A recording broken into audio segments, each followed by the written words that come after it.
תדמיין שאתה יכול להיות גם עשיר, גם מאושר, וגם לעשות מה שבא לך.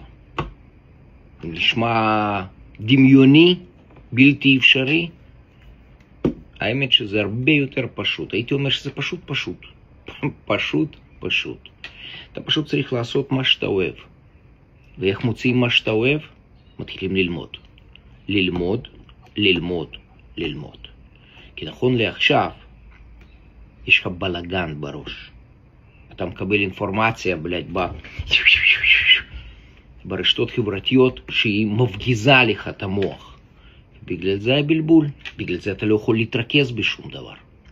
אבל אם אתה תעצור הכל, תשים את הרשתות בצד, ואני אומר לך לשים את הרשתות בצד, זה שמרוויח מרשתות, אני אומר לך שים אותם בצד,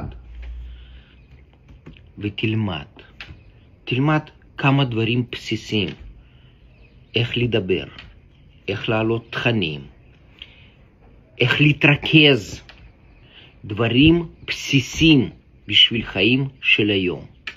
ורק אז, אחרי חודש, אולי חודשיים, אולי אחרי חצי שנה, אתה תתחיל לקבל תמונה של מה שאתה רוצה להיות בחיים. עד אז, תמשיך לחלום.